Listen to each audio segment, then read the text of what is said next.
কাফনের কাপড় কিনে রেডি থাকো। মুসলমানের উপরে যেই পরিমাণ অত্যাচার চলতেছে সেদিন বেশি দূরে না, এ জমিন হবে ইসলামের জমিন। জালেম সবগুলো ধ্বংস হয়ে যাবে। ভারতের ভেতরে ব্রিটিশ বেঈমানের বাচ্চাগুলো হাজারো আলেমকে ফাঁসি দিয়া গাছের সাথে লাশটা ঝুলাইয়া মাদ্রাসা বন্ধ করেছে, কিন্তু ভারত থেকে কোরআনের আওয়াজ বন্ধ করতে পারে নাই। বরং সারা দুনিয়ায় বর্তমানে কোরআনের যত আলো জ্বলতেছে এই সমস্ত আলোর পাওয়ার হাউস ভারতের দেওবন্দের ভেতরে। ইদানিং কালে শোনা যায় শুধু আওয়াজ, অত্যাচার, মসজিদ ভাঙ্গে, মুসলমানের উপর আক্রমণ। আমার মন কেন জানি বলে রসুলের হাদিস মতে হিন্দুস্তানের যে একটা বৃহত্তর যুদ্ধ হবে, যেই হিন্দুদের সাথে যে একটা বিশাল বড় মহাযুদ্ধ হবে, গজওয়ায়ে হিন্দ, তার প্রস্তুতি মনে হয় শুরু হয়ে গেছে।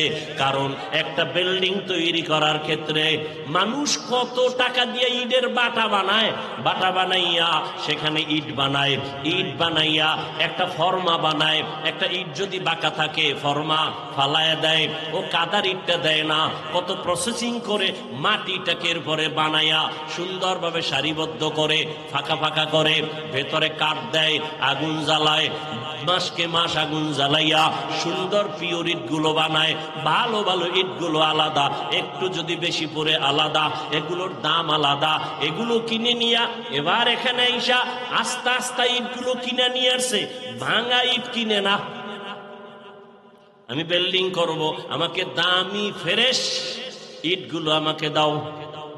ট্রাক ভর্তি করে করে করে করে বিশাল ইট নিয়ে আসছে, সব আস্তে আস্তে ইট আস্তে ইট কিনা এবার 5-7 জন কর্মচারী এদের আতুরা দিছে, বাইরে ইয়া এদের কংক্রিট বানাও, গুড়া বানাও, ইটের খোয়া বানায় দাও, বানাও। একজনে কয় ভাই এত দামি ইটগুলো তুমি ভাঙ্গা কিনলা না, আস্তে আস্তে নিয়ে আসলা, এখন কেন আবার তুমি এদের গুড়া বানাও? কয় হ্যাঁ, আমি 10 তলা বিল্ডিং করতে গেলে আমি গুড়া ইট যত নিচে দিব তত বিল্ডিং মজবুত হবে। মুসলমানের রক্ত জমিনের মধ্যে যত যাবে, মুসলমানের ঈমানের পাওয়ার আর ইসলামের পতাকা তত মজবুত হবে। এরে নবীর উম্মত, ইসলাম তো দূরের কথা, বিবেক পর্যন্ত মেনে নিতে পারে না। বাচ্চা কি অপরাধ, একে কেন হামলা করা হয়, মায়ের সামনে বাচ্চাকে জবাই করা হয়। তুমি ঈদের দিন কত আনন্দ করেছো, ফিলিস্তিনের জমিনে কখন রোজা, কখন সাহারি, কখন ইফতারি আর ঈদ, তাদের কোনো খবরই ছিল না, শুধু কান্না কান্না আর কান্না। অপেক্ষায় থাকো, কাফনের কাপড় কিনে রেডি থাকো। মুসলমানের উপরে যেই পরিমাণ অত্যাচার চলতেছে সেদিন বেশি দূরে না, এ জমিন হবে ইসলামের জমিন। জালেম সবগুলো ধ্বংস হয়ে যাবে। আলহামদুলিল্লাহি রাব্বিল আলামিন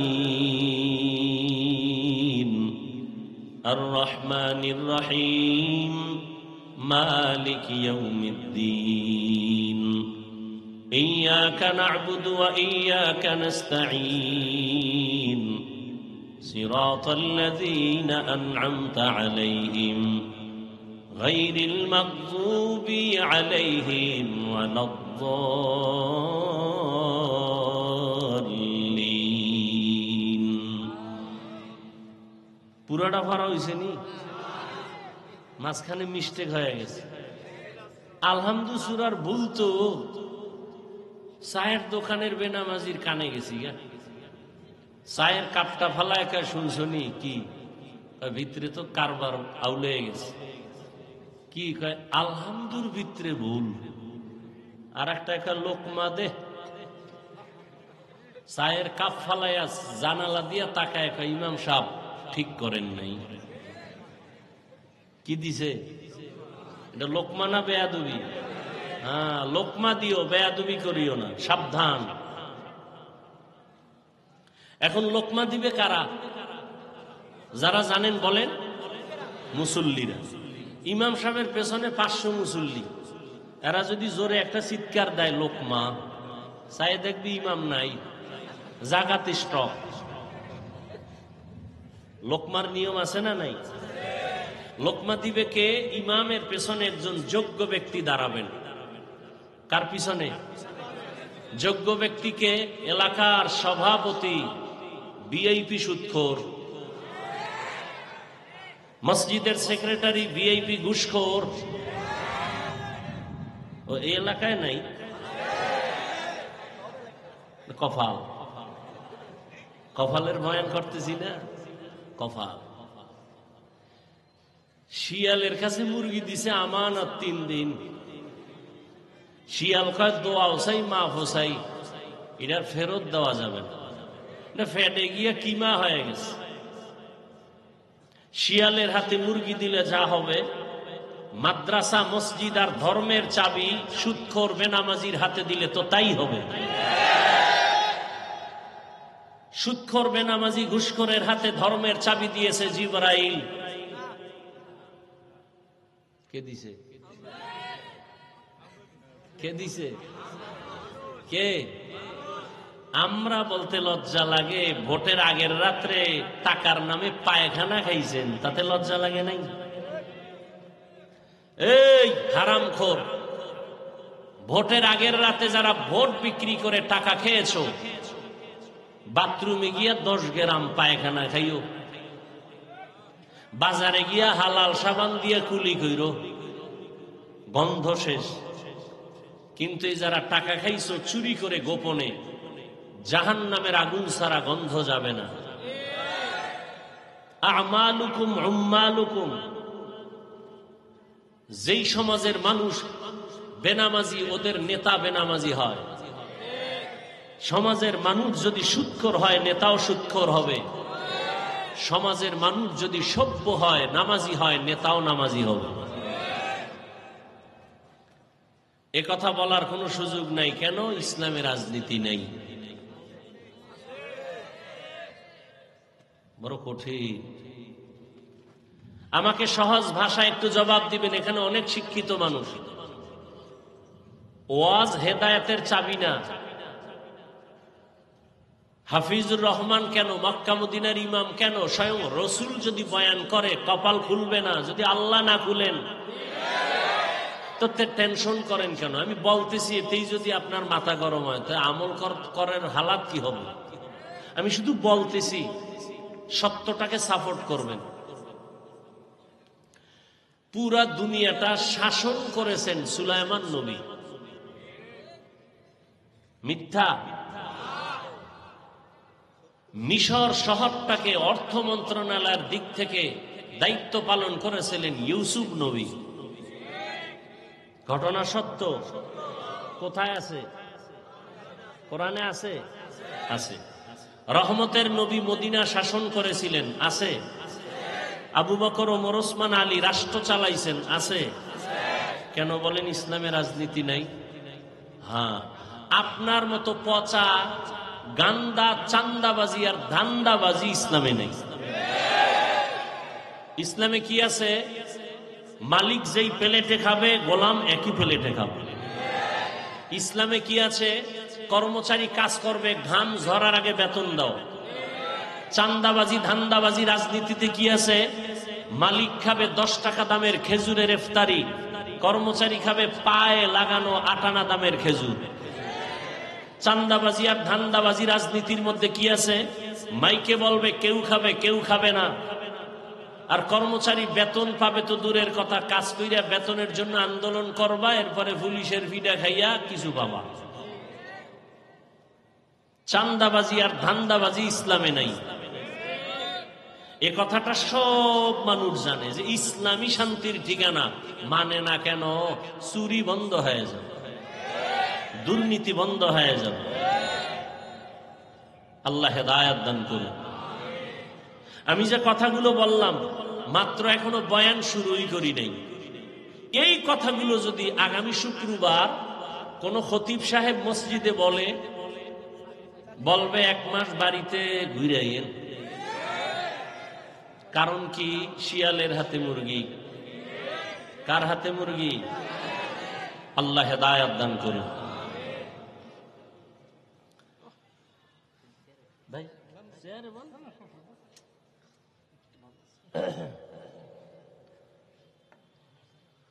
আল্লাহ, আপনাদের এই বেগুনবাড়ি পাশেই তো মনে হয় ও এলাকার সন্তান, ঢাকাতে থাকেন, খুব ভালো মানুষ। সবার দ্বারা আল্লাহ পাক সব কাজ নিবেন না। আমি শুধু বয়ান করতে আসছি, কিন্তু এই মাহফিলটাকে কমপ্লিট করার জন্য বহু আল্লাহর বান্দা আছে বয়ানে আসতে পারেননি, কিন্তু টাকা পয়সা দান করেছেন, সহযোগিতা করেছেন। আপনারা না করতে পারলো উপস্থিত হইছেন। যে যেভাবেই সহযোগিতা করেছেন, আমরা এখানে এসে বসে বয়ান শুনে যা পাবো, একজনের দান করে তাই পাবো। প্রশাসন সহযোগিতা করবে, একজন জনপ্রতিনিধি সহযোগিতা করবে, আল্লাহ তাকেও সে বরকত দিয়ে দিবে।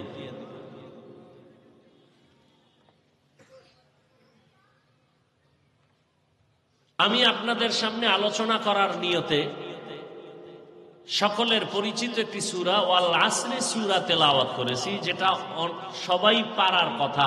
কোরআন পড়তে না জানলেও এই সূরাটা পারে, শুনতে শুনতে অনেকের মুখস্থ হয়ে গেছে। ছোট একটি সূরা আমি তেলাওয়াত করেছি, রাসূলের একটি হাদিস পড়েছি। আগে তরজমাটা বলে নেই, এরপরে আপনারা যদি সময় দেন, ধৈর্যের সাথে বসেন, কিছু ব্যাখ্যা হবে। সব বক্তব্য সব শেষ, বাকি শুধু হাত উঁচু করে মোনাজাতটা দিব।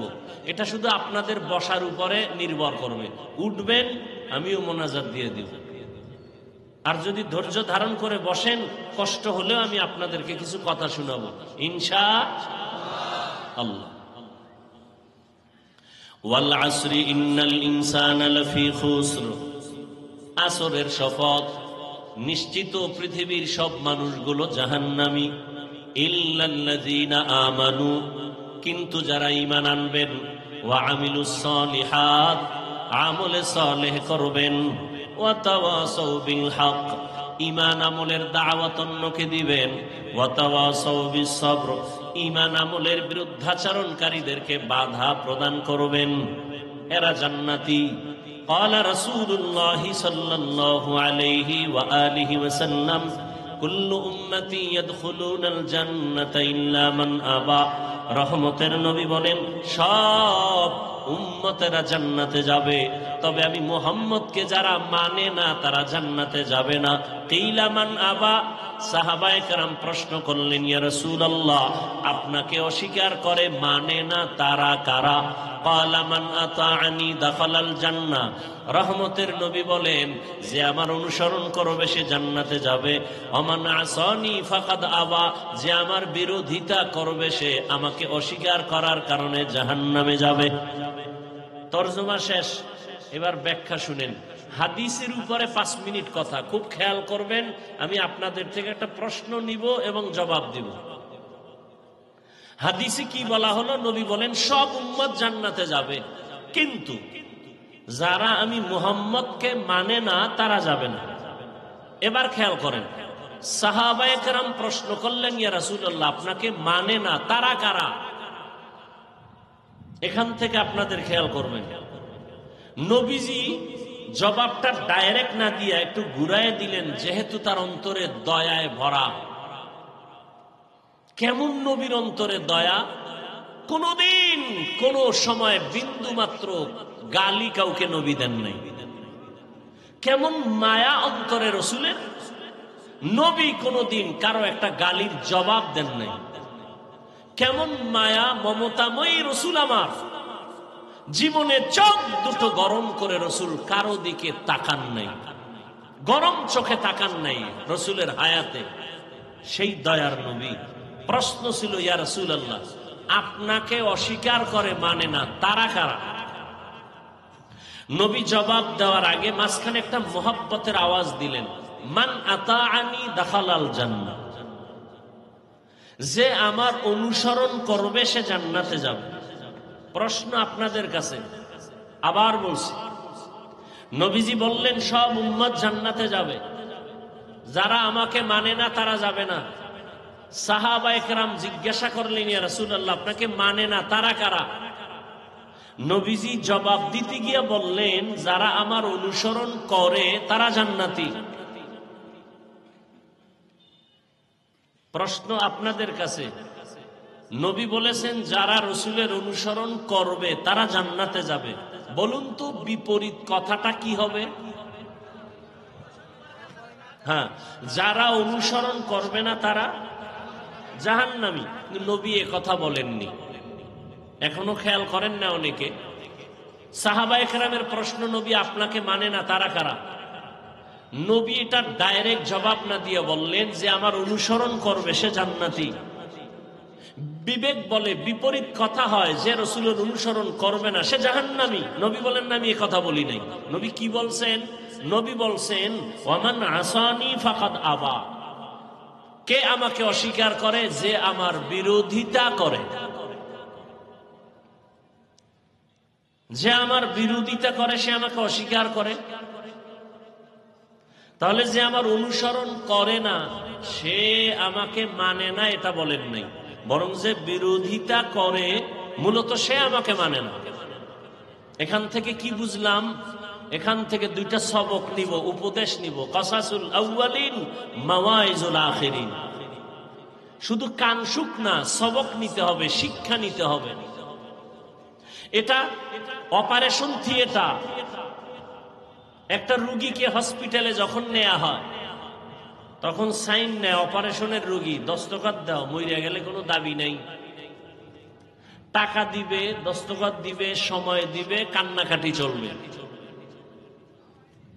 অপারেশন সাকসেস, এরপরও কান্না চলে।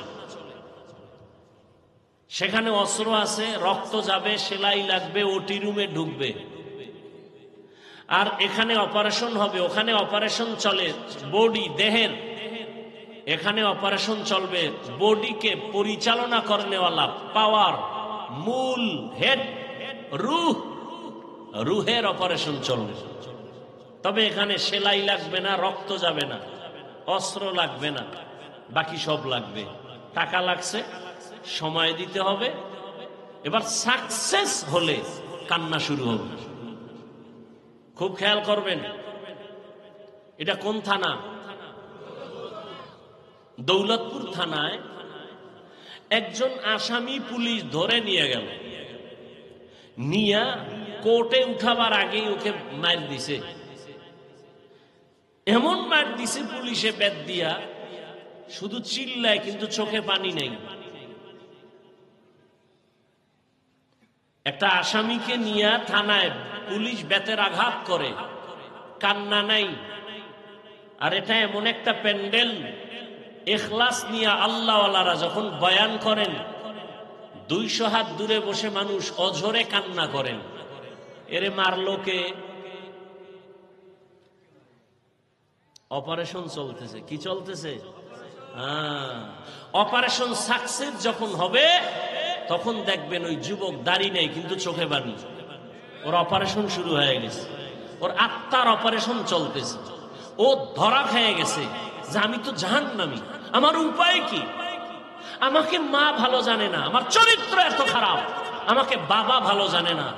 আমার মা বাবাই মনে মনে বলে তুই মর, কারণ তোর চরিত্রের কারণে মানুষের সামনে মুখ দেখাতে পারি না।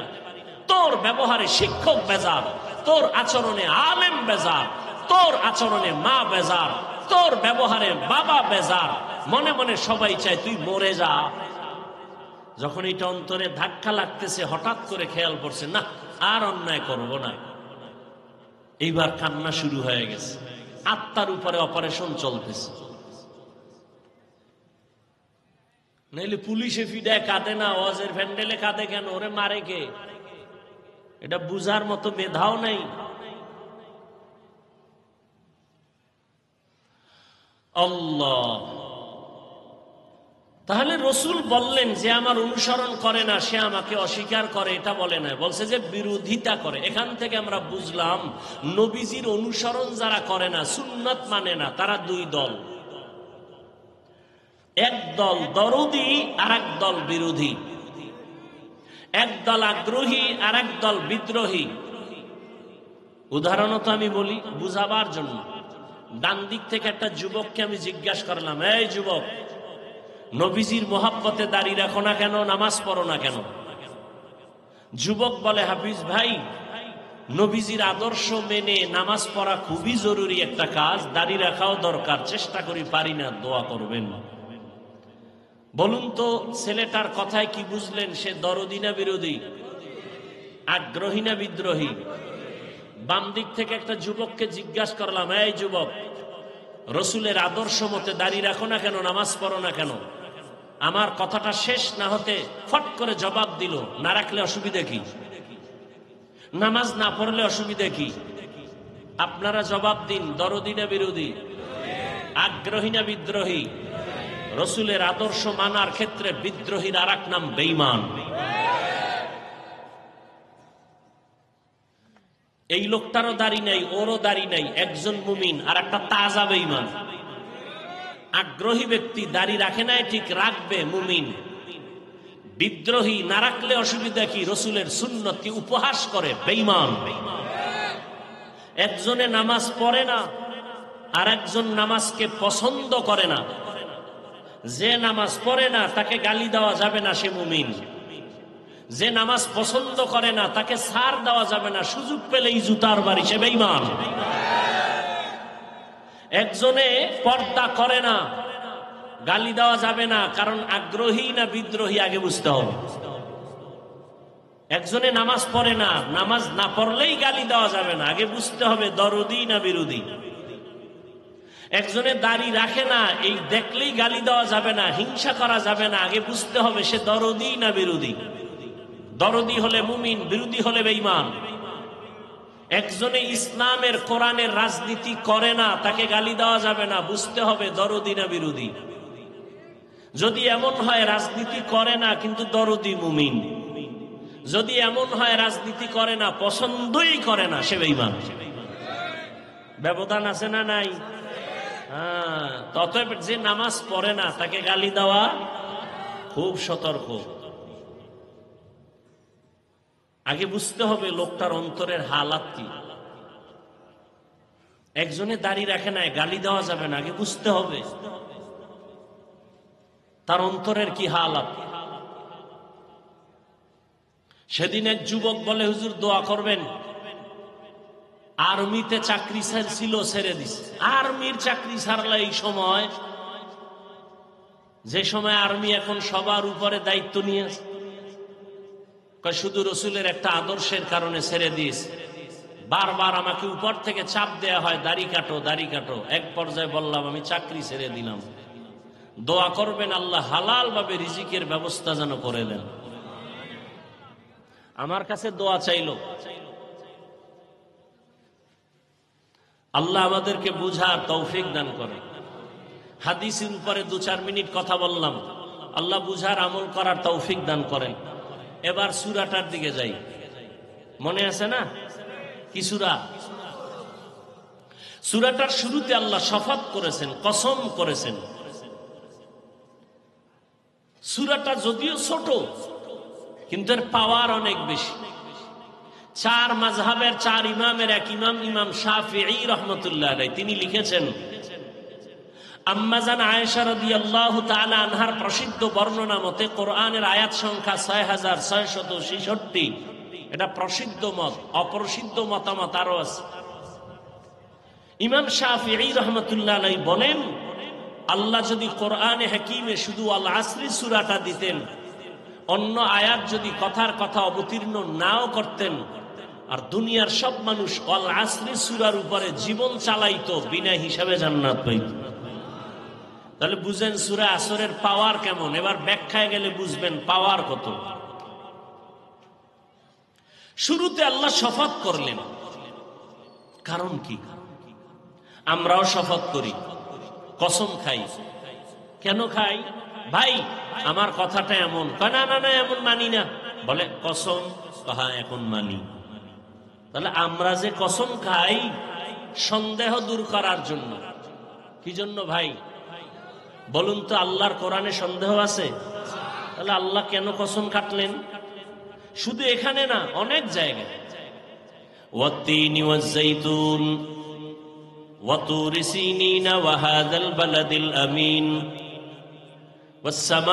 ওয়াস-সামাই যাতিল বুরুজ ওয়াল ইয়াউমিল মাউউদি ওয়া শাহিদিন ওয়া মাশহুদ والشمس وضحاها والقمر إذا تلاها والنهار إذا جلاها والليل إذا يغشاها والسماء وما بناها والأرض وما طحاها ونفس وما سواها فألهمها فجورها وتقواها لا أقسم بيوم القيامة ولا أقسم بالنفس اللوامة والضحى والليل إذا سجى ما ودعك ربك وما قلى وللآخرة خير لك من الأولى আসমানের কসম, জমিনের কসম, সূর্যের কসম, সূর্য চন্দ্রের কসম, রাতের অন্ধকারের কসম, দিনের আলোর কসম, তিনের কসম, জৈতুনের কসম, তুরে সিনার কসম, নিরাপদ শহর মক্কা নগরীর কসম, ওয়াল আসর, আসরের কসম। আল্লাহ কসম করেছেন কেন?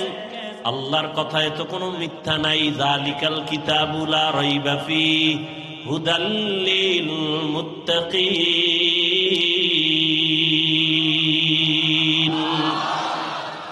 আল্লাহর কোরআনে কোনো চ্যালেঞ্জ দেওয়া। আল্লাহ যত কিতাব দিলেন, তাওরাত, জবুর, ইনজিল সহ, জমিনে কোনো কিতাব আল্লাহ নিজে হেফাজতের জিম্মাদারি নেন নাই। একমাত্র কোরআনের হেফাজতের জিম্মা আল্লাহ নিজে নিয়েছেন। যে কারণে দুনিয়ার সব কিতাবগুলো এলোমেলো অবস্থায় আছে। ভেতরটাও এলোমেলো, বাহিরটাও এলোমেলো, বিধানটাও এলোমেলো। কিন্তু আল্লাহর কোরআন কোনো সিন্ধুকে তালা নাই। হিন্দু ভাই যদি বলে কোরআন দাও, টাকা না থাকলে আমি কিনে দিব, দেখ। কারণ এটা এমন একটা কিতাব, ধরলেই তার অ্যাকশন শুরু হয়ে যায়। এটা এমন একটা কিতাব, যেদিকে তাকাবি, তাকাইলেই অ্যাকশন শুরু। রহমতের নবী বলেন, কেউ যদি আমার আল্লাহর কোরআনটা খুইলা খুইলা তাকায়া তাকায়া দেখা দেখা পড়ে, মরা পর্যন্ত, মৃত্যু পর্যন্ত চোখের পাওয়ার নষ্ট হবে না। সুবহানাল্লাহ। না ই কালামে জিন্দা কুরআনে হাকিম হিকমতে উলা ইয়াজালসতো কদিম বাখা কুরআ কালামুল্লাহ বশনো কদিমাস্তি কদিমাস্তি নইনো।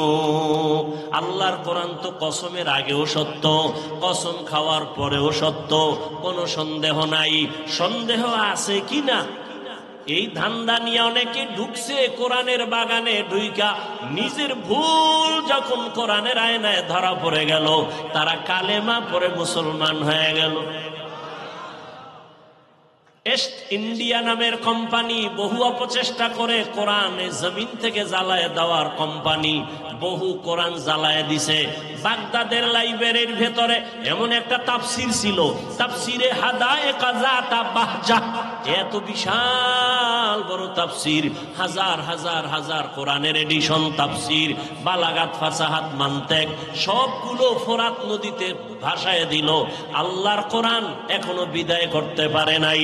ভারতের ভেতরে ব্রিটিশ বেঈমানের বাচ্চাগুলো হাজারো আলেমকে ফাঁসি দিয়া গাছের সাথে লাশটা ঝুলাইয়া মাদ্রাসা বন্ধ করেছে, কিন্তু ভারত থেকে কোরআনের আওয়াজ বন্ধ করতে পারে নাই। বরং সারা দুনিয়ায় বর্তমানে কোরআনের যত আলো জ্বলতেছে, এই সমস্ত আলোর পাওয়ার হাউস ভারতের দেওবন্দের ভেতরে। ইদানিং কালে শোনা যায় শুধু আওয়াজ, অত্যাচার, মসজিদ ভাঙ্গে, মুসলমানের উপর আক্রমণ। আমার মন কেন জানি বলে, রসুলের হাদিস মতে হিন্দুস্তানের যে একটা বৃহত্তর যুদ্ধ হবে, যেই হিন্দুদের সাথে যে একটা বিশাল বড় মহাযুদ্ধ হবে, গজওয়ায়ে হিন্দ তার প্রস্তুতি মনে হয় শুরু হয়ে গেছে। কারণ একটা বিল্ডিং তৈরি করার ক্ষেত্রে মানুষ কত টাকা দিয়ে ইটের বাটা বানায়, বাটা বানাইয়া সেখানে ইট বানায়, ইট বানাইয়া একটা ফর্মা বানায়। একটা ইট যদি বাঁকা থাকে ফর্মা ফালায় দেয়, ও কাদার ইটটা দেয় না, কত প্রসেসিং করে মাটিটাকে এরপরে বানাইয়া সুন্দরভাবে সারিবদ্ধ করে ফাঁকা ফাঁকা করে ভেতরে কাঠ দেয়, আগুন জ্বালায়, মাসকে মাস আগুন জ্বালাইয়া সুন্দর পিওর ইটগুলো বানায়। ভালো ভালো ইটগুলো আলাদা, একটু যদি বেশি পড়ে আলাদা, এগুলোর দাম আলাদা। এগুলো কিনে নিয়া এবার এখানে আইসা আস্তে আস্তে ইটগুলো কিনে নিয়ে আসছে, ভাঙা ইট কিনে না। আমি বিল্ডিং করব, আমাকে দামি ফ্রেশ ইটগুলো আমাকে দাও। ট্রাক ভর্তি করে করে করে করে এই বিশাল ইট নিয়ে আসছে, সব আস্তে আস্তে ইট, আস্তে ইট কিনা এবার 5-7 জন কর্মচারী এদের আতুরা দিছে বাইরে, ইয়া এদের কংক্রিট বানাও, গুড়া বানাও, ইটের খোয়া বানায় দাও, বানাও। একজনে কয় ভাই এত দামি ইটগুলো তুমি ভাঙ্গা কিনলা না, আস্তে আস্তে নিয়ে আসলা, এখন কেন আবার তুমি এদের গুড়া বানাও? কয় হ্যাঁ, আমি 10 তলা বিল্ডিং করতে গেলে আমি গুড়া ইট যত নিচে দিব তত বিল্ডিং মজবুত হবে। মুসলমানের রক্ত জমিনের মধ্যে যত যাবে, মুসলমানের ঈমানের পাওয়ার আর ইসলামের পতাকা তত মজবুত হবে। এরে নবীর উম্মত, ইসলাম তো দূরের কথা, বিবেক পর্যন্ত মেনে নিতে পারে না। বাচ্চা কি অপরাধ, একে কেন হামলা করা হয়, মায়ের সামনে বাচ্চাকে জবাই করা হয়। তুমি ঈদের দিন কত আনন্দ করেছো, ফিলিস্তিনের জমিনে কখন রোজা, কখন সাহারি, কখন ইফতারি আর ঈদ, তাদের কোনো খবরই ছিল না, শুধু কান্না কান্না আর কান্না। অপেক্ষায় থাকো, কাফনের কাপড় কিনে রেডি থাকো। মুসলমানের উপরে যেই পরিমাণ অত্যাচার চলতেছে সেদিন বেশি দূরে না, এ জমিন হবে ইসলামের জমিন, জালেম সবগুলো ধ্বংস হয়ে যাবে। এর নবীর আশিক উম্মত, ভারতের জমিনে এত মাদ্রাসা, এত আলেম, কই নিমেষেই সব ধ্বংস করে ফেলেছে ব্রিটিশ বেঈমানেরা।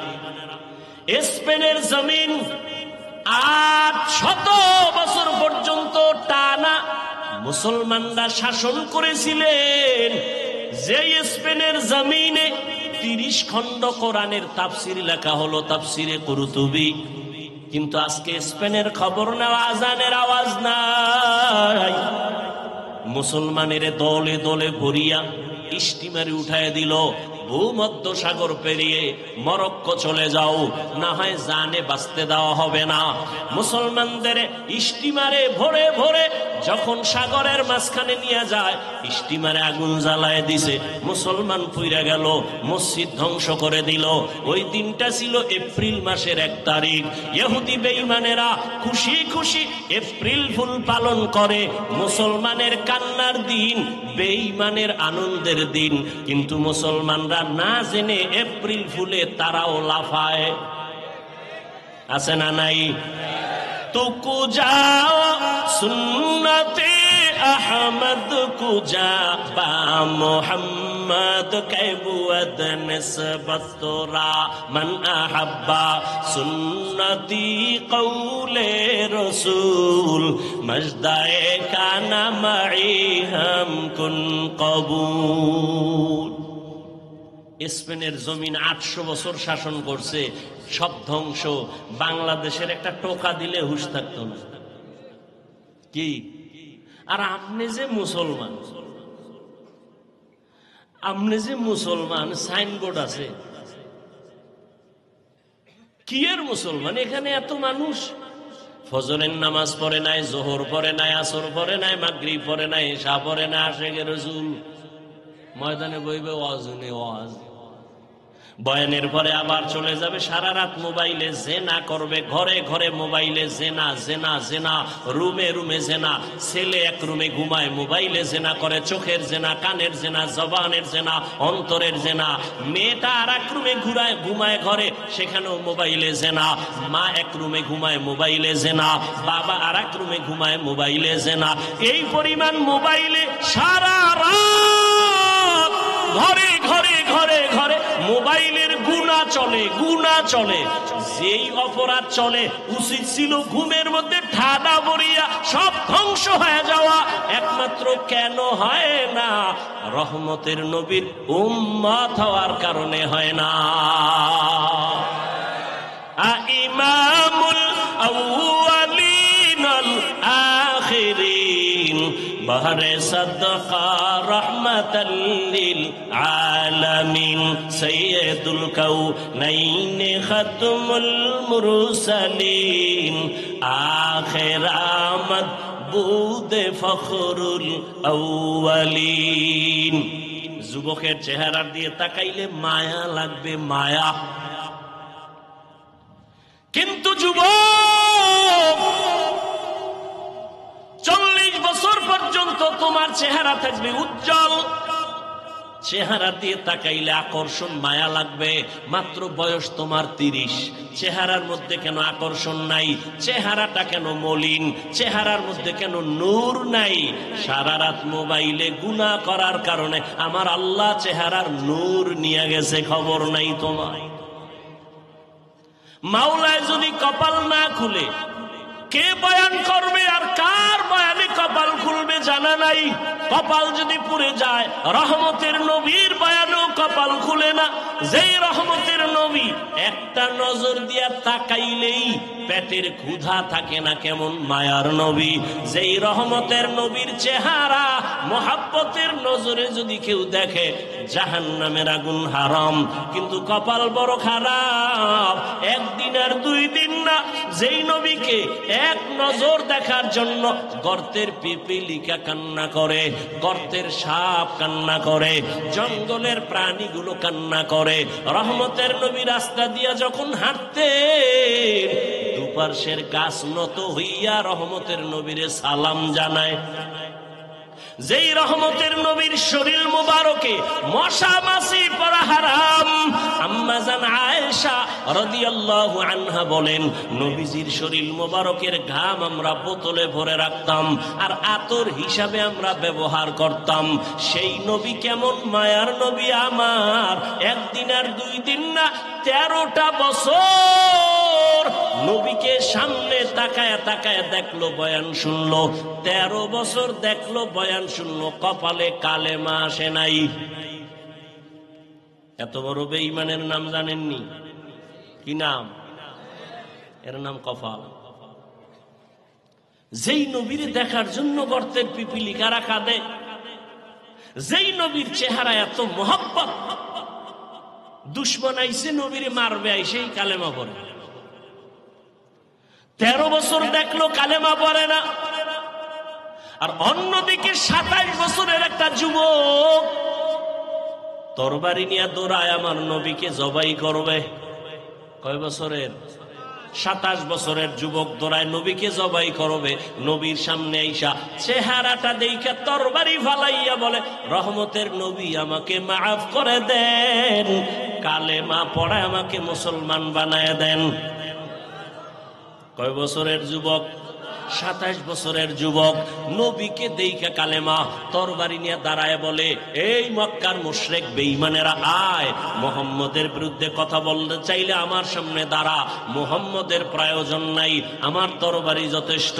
কেমন পাওয়ার!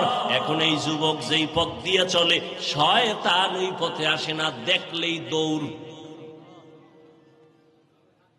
ওমর কেমন? ওমর নাম কি দেখছেন নি কারবার? শয়তান ভয়ে পালিয়ে যায়। আর সে ওমরকে এখনো নাম শুনলেও শরীর গরম হয়ে যায়। যার নাম ওমর দেখবেন তার মেজাজ একটু হাই। ওমর মানে গরম। শয়তান দেখলে ভয় পায়। কবিরেজি করবো একটু, কবিরেজি কথা কয় না। যারা কয় জিন টিন বিশ্বাস করি না, ও শেষ মরণটা জিনের হাতে হয়। জিন আছে না নাই? কোরআনের আয়াত আছে না নাই? একটা কবিরেজি করে যাই, মনে রাখো। এই যে বুকে বুকে ঘুমের সময় তো রাত্রে ঘুমাস না, কেমনে কইতাম, সারা রাত মোবাইলে আকামে কাটায় দাও। এই বুকের উপরে শাহাদাত আঙ্গুল দিয়ে যদি কেউ আরবিতে অজু অবস্থায় ঘুমাবি, আর বুকের উপরে লিখবি ওমরের নাম, আইন মিম র, ওমর লেখা যদি ঘুমাও, বিশ্বাস থাকতে হবে মৃত্যু পর্যন্ত কোনোদিন তোর স্বপ্নে খারাপ কিছু হবে না। ঘুমের মধ্যে অনেকে ভয় লাভ দেয়, চিৎকার দেয়, কিচ্ছু হবে না, শুধু ওমরের নামটা আরবিতে লিখতে হবে বুকের আঙ্গুল দিয়া।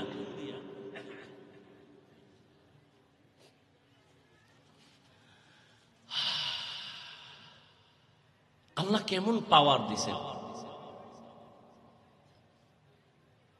পারস্যের সম্রাট, রোম সম্রাট মাথা গরম হয়ে গেল, আরে ওমর নামের বেডাটাকে একটু দেখো তো, সারা দুনিয়াই গরম হয়ে গেছে, এর বডিগার্ড কেমন আছে? গোয়েন্দা বিভাগের লোক কয় কোনো বডিগার্ড নাই। তাই বলে তাহলে এত ভয় পাও কেন? এর মাইরা ফালাও না কেন? একা একা চলে, কয় হ্যাঁ একা, কয়েকে মেরে ফেলো, তরবারি নিয়ে এক চোরায় রেডি, আমি মারুম, যা। ওমরের একা পাইলে মেরে ফেলবে। কোথায় যায় ওমর? একা একা খুঁজতে খুঁজতে খুঁজতে খুঁজতে পেয়ে গেছে একটা পাহাড়ের পাশে বিশাল এক খাল, খোলা ময়দান। ওমর ডান হাতের বালিশ বানাইয়া ওমর একা একা ঘুমায়। দুশ্মন খবর পায়, তরবারি নিয়ে দৌড়ে, চান্স আর হারানো যাবে না। ময়দানের সামনে দাঁড়ায় দেখে ঠিক পুরো ময়দান খালি, পাহাড়ের পাশে পাদদেশে ওমর হাতের বালিশ বানাইয়া ঘুমায়।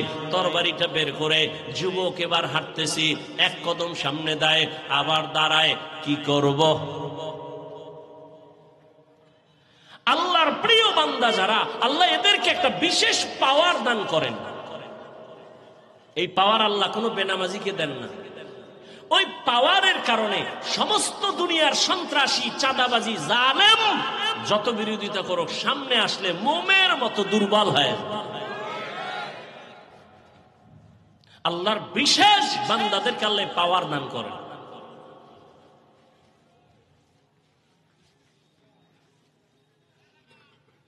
যুবক কিছু দূর আগে আবার দাঁড়ায়, আবার আগে আবার দাঁড়ায়, এভাবে যাইতে যাইতে একেবারে কাছাকাছি, আরেকটু গেলেই ওমরের মেরে ফেলতে পারবে। মাওলার কুদরত। যুবক কাছাকাছি যাওয়া মাত্র হঠাৎ করে গভীর নজর দিয়ে দেখে ওমর ডান হাতের বালিশ বানায় ঘুমায়, একা ঘুমায়, কিন্তু ওমর একা না। জঙ্গলের একটা বাঘ চারপাশে ঘুরে আর ওমরের পাহারা দিতেছে। কে পাহারা দেয়? বাঘ। বাঘ আপনি কইবেন এটা কেমনে সম্ভব? আমার মাওলার কুদরতে সম্ভব। বলেন বাঘ দামি না মানুষ দামি? এটা বুঝতে আবার এত টেনশন কেন? আরো বুঝবেন। হ্যাঁ, কুষ্টিয়ার মানুষের আর একটু বুঝান লাগবে। আপনাদের দেশের এলাকা গ্রামের ভিতরে গরু দিয়া হাল চাষ হয়নি? হয় না? যারা হাল চাষ করে এরা সব মেট্রিক পাস, এরা সব সচিব, চেয়ারম্যান। সমাজের থার্ড ক্লাসের মানুষ অশিক্ষিত বললেই তো চলে, ঠিক? আরে ভাই, সত্য কথাটা স্বীকার করেন। ভাবতেছেন কোন বিপদ জানি আই। আচ্ছা বলেন তো, চাষি যখন চাষ করে, লাঙ্গল জোয়াল হাতি নিয়ে গরু দুইটা থাকে, সত্য কথাটা বলবেন, এই থার্ড ক্লাসের মানুষটা গরুকে যখন বলে দাঁড়া, দাঁড়ায়নি? সত্য কথা বলেন। যদি এই থার্ড ক্লাসের অশিক্ষিত মানুষটা যদি বলে গরু ডানে যা যায়নি, বামে যা যায়নি, তাহলে একটা থার্ড ক্লাসের বান্দা নামাজ নাই, বিড়ি টানে হোমানে, এর কথা যদি গরু শুনে, আল্লাহর প্রিয় বান্দাদের কথা জঙ্গলের বাঘ শুনবে না কেন? খাকবাদ আবু বাতিশ বান্দা বাম মানতু মুর্দাবা হক জিন্দা আন। ঘরের মধ্যে মুরগি আসেনি, হাঁস আসেনি আপনার এলাকায়? শত শত হাঁস রাস্তায় রাস্তায় পানির মধ্যে খাইতেছে সারাদিন খোলা। আপনি গিয়া ডাক দিয়ে আইও, আইবে? মালিকে যখন তার ভাষায় একটু হালকা ভাবে আওয়াজ দিছে, আরে দৌড়, ঠিক নি? ম্যাডাম যখন ডাক দিছে মুরগিগুলো সবাই এসে গেছে খোয়ারের ভেতরে, ঠিক নি? একটা মহিলার কথা যদি মুরগি মানতে পারে, কেমনে বুঝাইতাম? ওই যে শুরুতে বলছি কপাল। যদি বুঝে না আসে, কে তোমাকে বুঝাবে রে বাবা? আল্লাহর কাছে মানুষের থেকে দামি কোনো প্রাণী নাই। আর মানুষের মধ্যে আল্লাহর প্রিয় তারা যারা তাকওয়ার পাওয়ার নিয়ে চলে, ঈমানের পাওয়ার নিয়ে চলে, এরা আল্লাহর কাছে কত দামি জানো? এরা কত দামি? ক্বালা রাসূলুল্লাহ সাল্লাল্লাহু আলাইহি ওয়া আলিহি ওয়াসাল্লাম লাউ আকসামা আলাল্লাহ লা আবাররা। এদের পাওয়ার কত জানেননি? আল্লাহর প্রিয় বান্দা, গাঞ্জাখোর না, আল্লাহর প্রিয় যারা তাকওয়াওয়ালা, এদের পাওয়ার কত? নবীজি হাদিসে বলেন, এরা যখন বলে আল্লাহর কসম এখন বৃষ্টি হবে, আল্লাহ কয় আমি এখন বৃষ্টি দিব।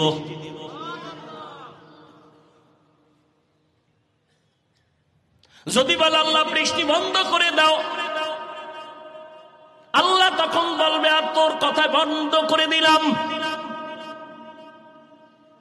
কেন? আল্লাহ তো বেশি মায়া করেন তার আদরের গোলাম মানুষের মধ্যে তাকওয়াওয়ালাদেরকে। বান্দা যখন যা চাইবে আল্লাহ তখন তার কথায় তা দিবেন। কিন্তু আল্লাহর প্রিয় বান্দারা আল্লাহর অবাধ্য কিছু যাবেন না, আল্লাহর বিরুদ্ধে কিছু বলবেন না। বলতে বলতে অনেক দূরে গেছে, আপনাদের কষ্ট হইতেছে মনে হয়। আর সামান্য একটু সামনে যাব। কসম খাইলেন কেন? মনে আছে তো? ওয়াল আসরের মধ্যে কসম খাইলেন কেন? আল্লাহ তো সন্দেহ নাই দূর করবেন কি? সংক্ষেপ জবাব হলো, আল্লাহর সব কথাই দামি, গুরুত্বপূর্ণ। কসমের কথাটা আরেকটু বেশি দামি। মানুষের অন্তরকে আকৃষ্ট করার জন্য, আল্লাহ ওদিকে মনোনিবেশ করার জন্য কসম করেছেন। এক নাম্বার। দুই, যেই জিনিসের উপরে শপথ করেছেন ওই দিন জিনিসটাও বড় অমূল্য সম্পদ, এটা বুঝাবার জন্য। যেমন আসমানের কসম, আসমান বড় দামি। রাতের কসম, রাত বড় দামি। এক একটা যদি বুঝাইতে থাকি সারা রাত পার হয়ে যাবে। রাত এমন দামি, সমস্ত চিকিৎসা বিজ্ঞানীরা দুনিয়ার একমত, রাত আমার মাওলার দেওয়া এমন একটা নেয়ামত। সারা দুনিয়ার মানুষের সুস্থতার জন্য রাতের ঘুম হলো ফিরি ফিরি শরীরের মহা ঔষধ। রাতে না ঘুমায় দিনে যদি 13 ঘন্টা ঘুমাও, রাতের বরকত আর কোনোদিন আসবে না। ফিরি ঔষধ রাতের ঘুম, ফিরি। আর এটা তুমি ফিরি ফিরি মোবাইলে নষ্ট করে ফেললা, সব ধ্বংস হয়ে গেল। কেউ যদি 2-3 দিন লাগাতার না ঘুমায়, এ রিক্সা লইয়া রাস্তায় থাকবো না ডালে, এরা ব্যবসা বাণিজ্য সব বন্ধ হয়ে যাবে, মাথা গরম হয়ে যাবে। ঘুম এমন এক নেয়ামত। আলাম নাজআলিল আরদা মিহাদা ওয়াল জিবালা আওতাদা ওয়া জাআলনাল লাইলা লিবাসা ওয়া জাআলনান নাহারা মাআশা। রাত দিলাম তোমার আরামের জন্য। তুমি শুয়া শুয়া মোবাইল চালাইয়া চোখটারও নষ্ট করলা, কান নষ্ট করলা, হার্ট দুর্বল করলা, কিডনি দুর্বল করলা। যুবকরা কয় হুজুর এডি তো আর কেউ কয় না, আপনি বললে মানবো না, মানিস না, হুজুরের কথা মানার দরকার নাই। আজকে বাসায় যাইয়া গুগলে সার্চ দিস, টাচ মোবাইল দেখলে শরীরের অঙ্গ প্রত্যঙ্গের কি কি ক্ষতি হয়, ওখানে সব চিকিৎসা বিজ্ঞানীদের থিওরি দেওয়া, কোনো হুজুর নাই।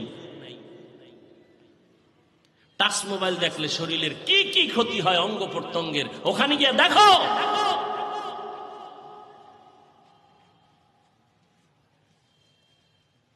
চরিত্র নষ্ট হলে আর ফেরত পাওয়া যাবে না।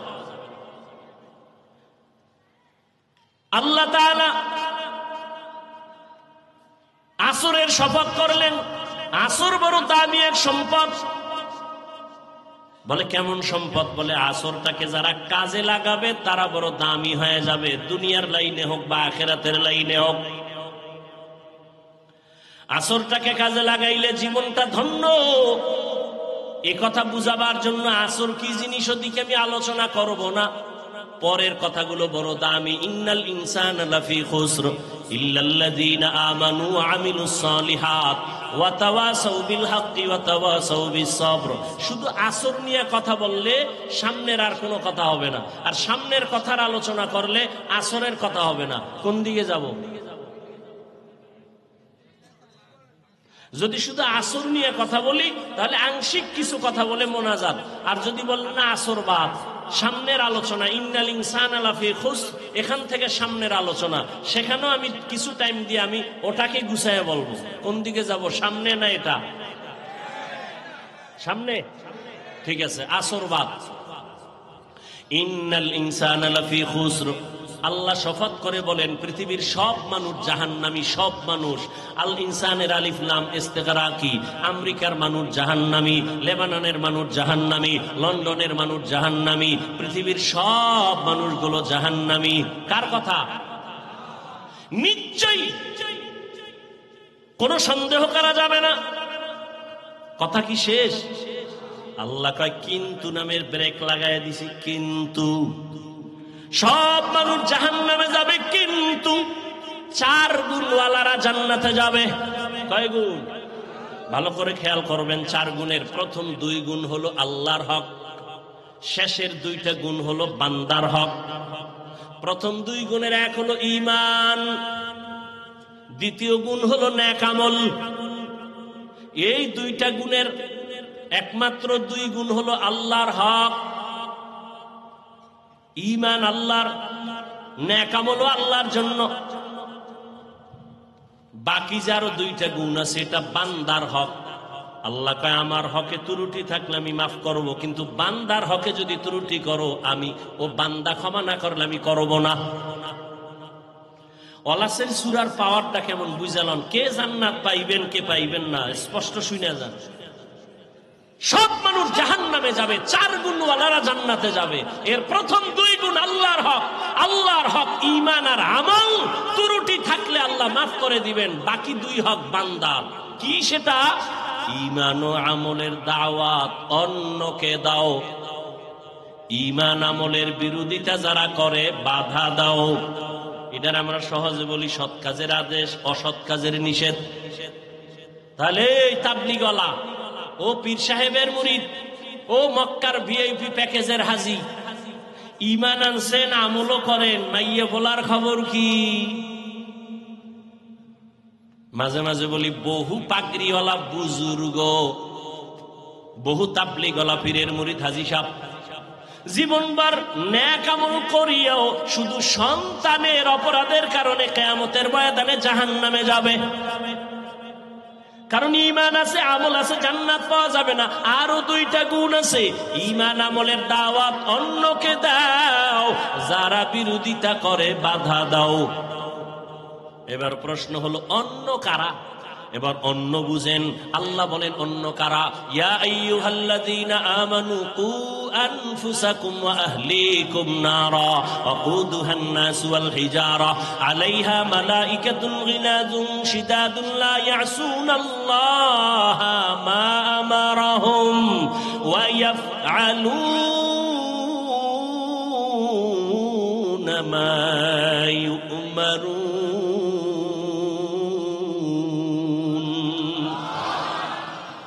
মুমিন, জাহান্নাম থেকে তুমি আগে বাঁচো, তারপরে তোমার আহালকে বাঁচাও।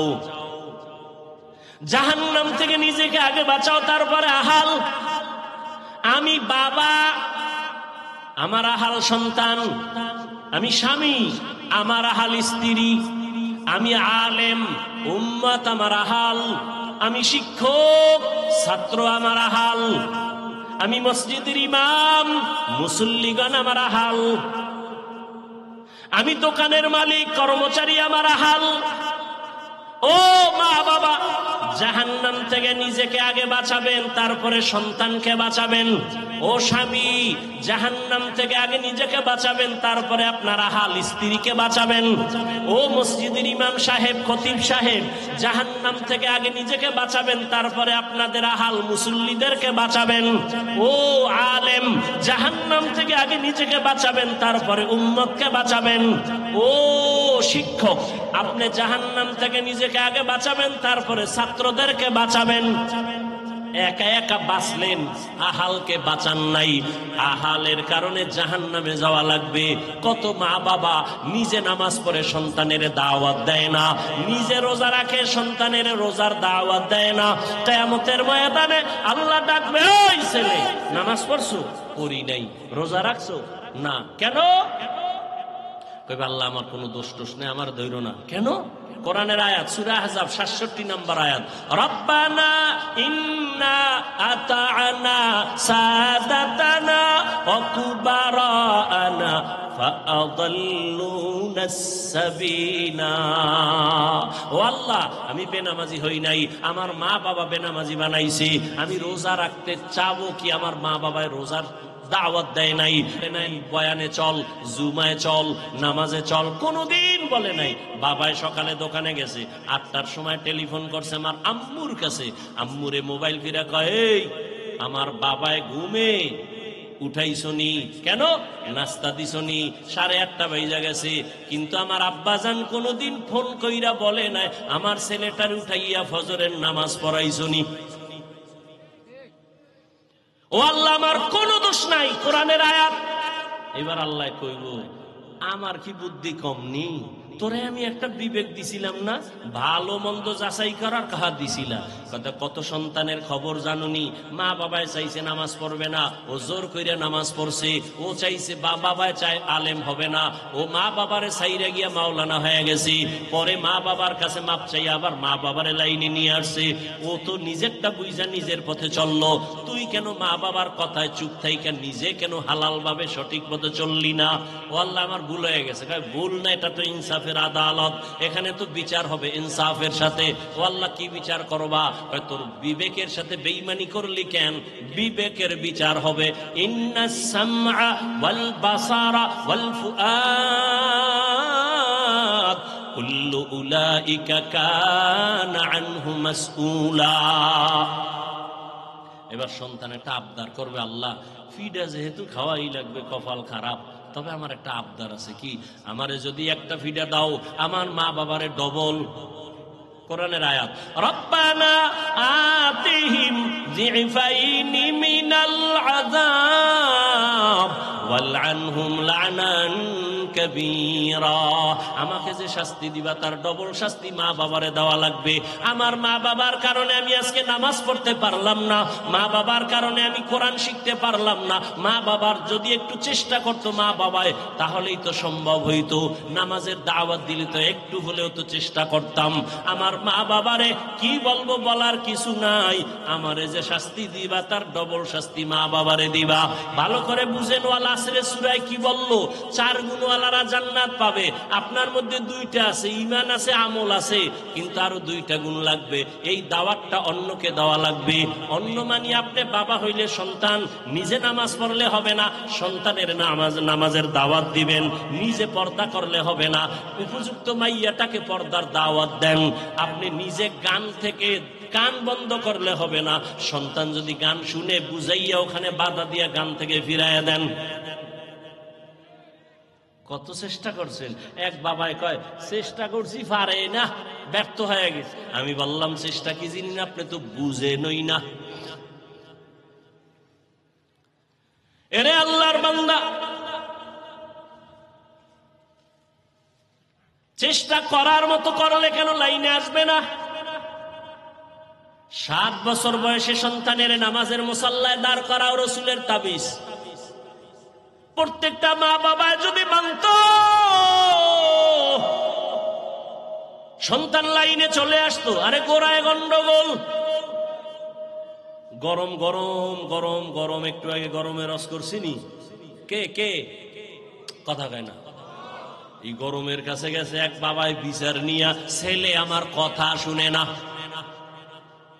ওমর কয়, বিচার একচেটিয়া হবে না, বাদী বিবাদী সমানে দাঁড় করাও, ছেলেরে নিয়ে আসো। ছেলেরে আদালতে হাজির। ওমরের আদালত থরথর করে কাঁপতেছে, বেইনসাফি হলেই তরবারি রেডি। এই তুই বলে বাবার কথা শুনো?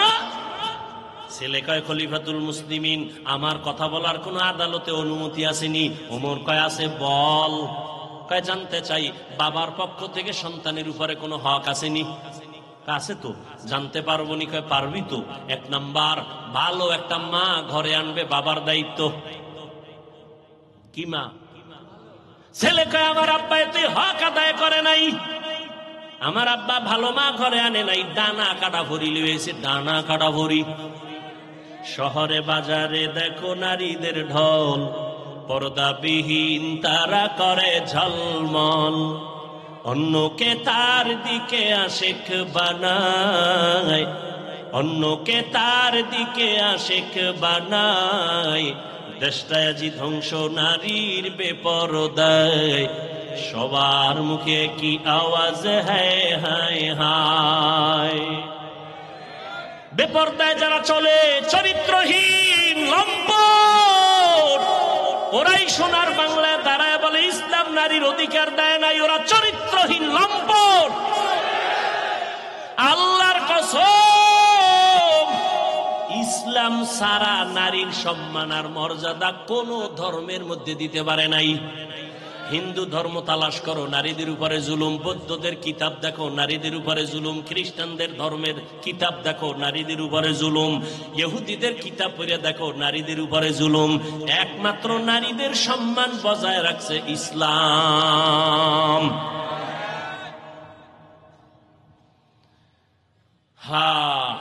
এরে আল্লাহর বান্দা, ডানা কাটা ভরি আছে বাড়ির ভিতরে। ডানা কাটার পরিমাণই ঘরে আইসেই ডানা কাটে। ঘরে আইসে কিছুদিন পরে স্বামীটারে ডাক দেখে, এই মগা, তোর বাবার ডানা ভালো না, এটারে কাটা লাগবে। কিছুদিন পরে কয় তোর মায়ের ডানাও খারাপ।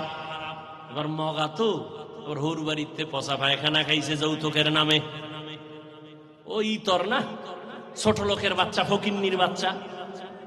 এই যৌতুক যেটিতে খায় সবগুলো ছোট লোকের বাচ্চা। ওদের মতো ইতর, ডাকাত, জালেম, চোর, দুর্নীতিবাজ আর দুনিয়াতে কেউ হতে পারে না। যৌতুক হালাল না হারাম? তাও যৌতুক নেয় কি বিদেশ যাওয়ার ভিসা চায়। একটারে ধরে যে গেলাম, তুই যে বিদেশ যাবি বিয়া কইরা হরু বাড়িতে ভিসা নিয়ে বউ নিবি নি? না না না না না, বউ নেওয়া যাবে না। কেন? কত বউ কি করবি? কয় বাড়িতে থাকবে। কে পাহারা দিবে? বলে ছোট ভাই। হাসেন আপনারা, এ আকাম চলে না? সত্য কথা বলতে তো টেনশন কেন? ওই যে একটু আগে বলছি না, ঠাডা ভরা দরকার ঘুমের মধ্যে। শুধু মোহাম্মদের উম্মত হওয়ার কারণে আল্লাহ বাঁচাই দিয়েছেন, নাহলে ঘুমের তুইটাতে একটা চেহারাটা শুকর হয়ে গেছে।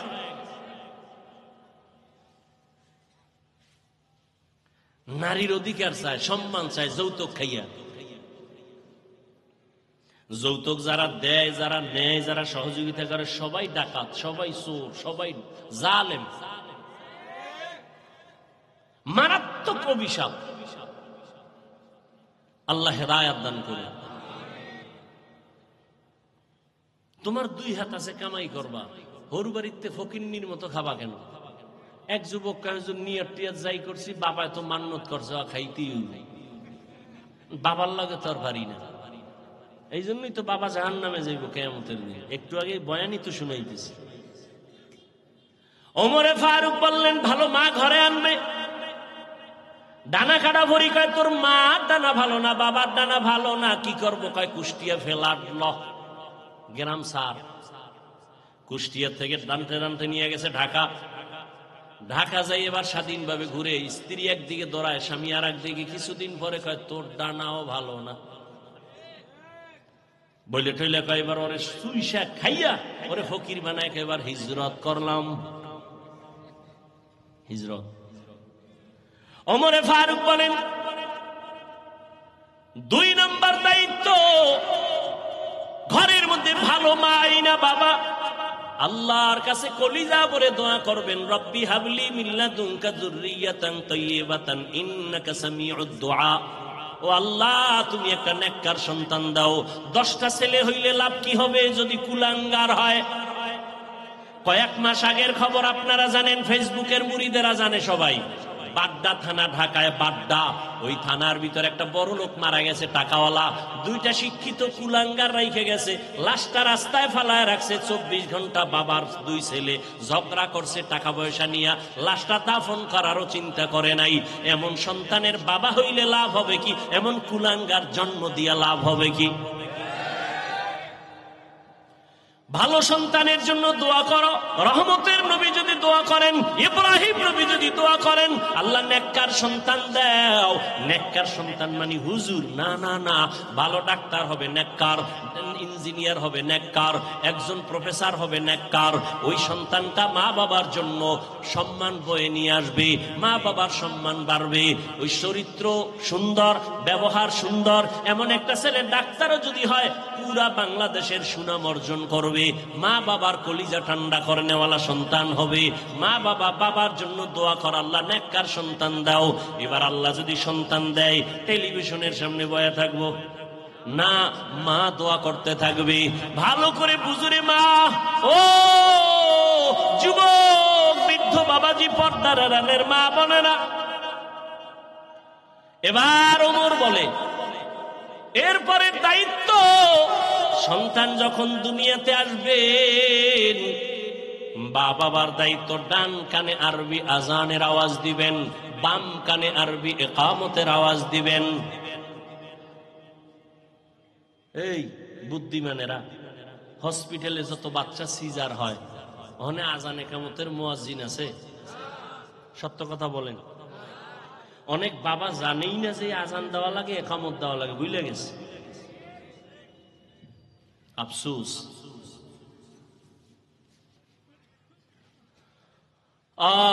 এরপরে কি? ছেলে কইতেছে, আব্বা আম্মা এই দায়িত্ব আমার পালন করে নাই। এরপরে ওমর বলতেছে, এরপরের দায়িত্ব 7 দিন যখন হবে, 7 দিন চুল ফালাবে, সুন্দর একটা নাম রাখবে, নাম। ছেলে কয়, বাবা এই দায়িত্ব পালন করে নাই, আমার নামটাও রাখছে আউলা জাউলা নাম।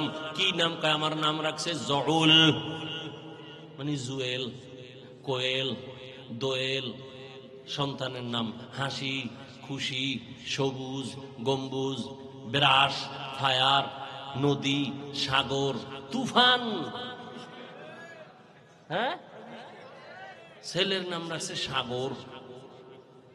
ছেলে হইছে অসুস্থ, হুজুরের আনছে দোয়া করতে পারি। হুজুর ছেলে অসুস্থ, দোয়া করেন। হুজুর কয়, খাইয়া লইয়া বইলাম, একটু দোয়া না করলে হয় না। নাম কি? কয় সাগর। হুজুর দোয়া থুইয়া দৌড়। এই সাগরে আমার বাড়ি ভাঙছে 3 বার। এই দোয়া আমি পারুম না, প্রয়োজনে তুমি আমার খাওন লয়ে যাও। সন্তানের নাম বিপদ। হায় হায়। অথচ সহিহ হাদিস, সন্তানের একটা নাম যদি আল্লাহর মোহাব্বতে হয়, দ্বীনি লাইনে, এই নামের বরকতে জান্নাত পেয়ে যাবে। হুজুরগো কথা তো আগে তো সন্তান হইলে হুজুরগো জানাইতো, একটু মিষ্টি খাওয়াইতো, হুজুরদের থেকে আইনা নাম রাখতো। এখন তো সব ফেসবুকের মুরিদ, তো গুগলে ঢোকে, গুগলে হ্যাঁ গিয়ে নাম দেয় ফেরাউন, সাদ্দাত নাম রাখছে নিজের ছেলের নাম সাদ্দাত। কোরআন শরীফ এই সেটা তো বরকত। এখন আর হুজুরের কাছে যায় না, এই জন্য বরকত কমে গেছে। আল্লাহ, ছেলে বলে আমার নাম রাখবে বাবা, এটা সুন্দর নাম রাখে নাই। ওমর বলে, এরপরের দায়িত্ব বাবার উপরে, সন্তানের হক আদায় করবে, সুন্দর আদবওয়ালা বানাবে, আদবওয়ালা। আল্লাহর জাতের কসম, এ জমিনে একমাত্র আদবওয়ালা আদর্শ শিক্ষা হলো রাহমাতুল লিল আলামিনের আদর্শের ভেতরে, আর কোথাও কোনো সুন্দর আদর্শ নাই। মাদ্রাসা আমরা আরবি পড়াই, উর্দু পড়াই, ফার্সি পড়াই, ইংরেজি পড়াই, অঙ্ক পড়াই, ভূগোল পড়াই, ইতিহাস পড়াই, আমগো মাদ্রাসায়। এই ছেলেটা স্কুলে যায়, কেজিতে যায়, আপডেট, ইন্টারন্যাশনাল ম্যান হবে, ইন্টারন্যাশনাল ভাষা শিখবে। হেন গিয়ে পরে সরতে অজগর, আপডেট। সরায়াতে আপা, ছেলে এক আম্মু, অজগর কি? এটা একটা সাপ, এটার মেজাজ গরম, পাইলেই আউলে ফেলায়, সব ভাঙ্গে চুরে। ছেলে এটার অনেকদিন মোরাকাবা কইরা মেজাজ গরম বানাইছে, বানাইয়া খালি গ্লাস ভাঙে, পিরিজ ভাঙে, প্লেট ভাঙে। মা কয় কি ও কয় অজগর, ঠিক নি? শরায়াতে শিখায় কি আপা। এবার আপা কি জিনিস? এটা আকাশের একটা চাল, অমূল্য সম্পদ। বাস ছেলে এগুলি লালন করতে করতে এবার আপার পেছনে দৌড়ায়। ঠিক এই অক্ষরগুলো মাদ্রাসায় যখন আসে, এখান থেকে ডিভাইড হয়ে যায়, এখানে এসে পড়ে সরোয়া ওযু শরায়াতে আল্লাহ। দেখছেন নি কারবার? একই অক্ষরের শিক্ষা ডিভাইড হয়ে গেল রসুলের আদর্শের কারণে। ওখানে গিয়ে কবিতা কয় কিরিং কিরিং টেলিফোন, হ্যালো হ্যালো হ্যালো, কে তুমি কাকে চাও বলো বলো বলো। আমি ম্যাও হ্যালো ক্যাট বিড়ালকে চাই, জরুরি খবর আছে ডাইকা দাও তাই। হামটিমা টিম টিম, তার খাড়া দুটো শিং, তারা মাঠে বারে ডিম। শিংওয়ালা জানোয়ারে ডিম দেয়নি। তাহলে মিথ্যা শিক্ষা যদি হয় তো তো সম্পদ চোর হইব, চেয়ারে বইয়াও চুরি করব। শিক্ষা জীবনে বিদ্যা চুরি করে, কর্মজীবনে চেয়ারে বইয়া সরকারের টাকা চুরি করবে। শিক্ষা জীবনে কি চোর? বিদ্যা চোর। দেখেন না, যেই বিদ্যা শিখা দস্তকাত শিখছে, সেই বিদ্যার পৃষ্ঠা সিরা সিরা জুতার তলে ঢুকায়। বিদ্যার সাথে এত বড় গাদ্দারি, এটা বরদাস্ত করা যায় না। অথচ আমরা মাদ্রাসায় লেখাপড়া করছি, রাস্তাঘাটে চলতে যদি একটা বাংলা লেখার কাগজ পড়ে থাকে, ওটা উঠাইয়া সম্মানের জায়গায় রাখি। আর এরা এটি সিরা জুতার ভিতরে ঢুকায় নকল করার জন্য। এই বিদ্যায় দিবে তোরে ভাত। আল্লাহ হেদায়েত দান করে। জিন্দেগি মে বন্দগি তু কর নাহি, जिंदगी में बंदगी तू कर नहीं, जिंदगी बे बंदगी शर्मिंदा है, जिंदगी बे बंदगी शर्मिंदा है। এরে পর্দার আড়ালের আম্মা জানেরা, বোনেরা, আপনারাও মুসলমান, আমিও মুসলমান। আপনাদের আল্লাহ আমার আল্লাহ দুই না এক? আমি কথা গুছায় নিয়ে আসতেছি, ভালো করে বলেন। আপনাদের নবী আমার নবী, আপনাদের কোরআন আমার কোরআন, আপনাদের কাবা আমার কাবা, আপনাদের ধর্ম আমার ধর্ম, আপনাদের কালেমা আমার কালেমা। দুনিয়াতে আমরা আসছি সিস্টেম। বিদায়বেলা কাফনের সংখ্যা আমারও 3টা, আপনাকেও 3 কাফন দেয়া হবে। কালার হবে আলাদা, কি কালারও হবে এক, কবরের সাইজও হবে। কবরে রাখার পরে প্রশ্ন হবে কয়টা? তাও কিন্তু এক। রবের পরিচয় দাও, ধর্মের পরিচয় দাও, রহমাতুল লিল আলামিনের পরিচয় দাও। এরে আল্লাহর বান্দারা, দুঃখ এত বয়ান, এত বয়ান, এত বয়ান, পাও ধরে ধরে বয়ান করি। এতক্ষণ যে আপনাদের সামনে চিল্লাইয়া বয়ান করলাম, আমি কিন্তু একবারও বলি নাই ও এলাকার মুসলমানেরা আমি 5 কল্লি টুপি পরেছি, আপনারাও টুপি পরেন। একবারও বলি নাই আমি কওমি মাদ্রাসার সন্তান, আপনারাও কওমি মাদ্রাসায় যান। একবারও বলি নাই আমি তাবলিগের সন্তান, আপনারাও তাবলিগে যান। আমি পীরের মুরিদ, আপনারাও পীর সাহেবদের কাছে যান। একবারও বলি নাই আপনারাও মুসলমান, আমিও মুসলমান। আপনার আমার আল্লাহ এক, নবী এক, কোরআন এক, কাবা এক, ধর্ম এক, কালেমা এক, কাফন এক, কালার এক, কবর এক, প্রশ্ন এক। অথচ আপনাকে কেন আমাকে পাও ধরে ধরে বয়ান করে বুঝান লাগবে নামাজ পড়ো? আপনাকে কেন বুঝাইতে হবে আপনি পর্দা করেন? আপনি তো একই আল্লাহকে মানেন। অথচ কপাল কেন এত খারাপ জানি না, আমি টুপি খুলতে চাই না। আর আপনি কেমন মুসলমান যে টুপি দিতে চান না, লজ্জা পান। আমি দাড়ি কাটলে লজ্জা পাই, আর আপনি কেমন মুসলমান যে দাড়ি রাখতে গেলে লজ্জা পান।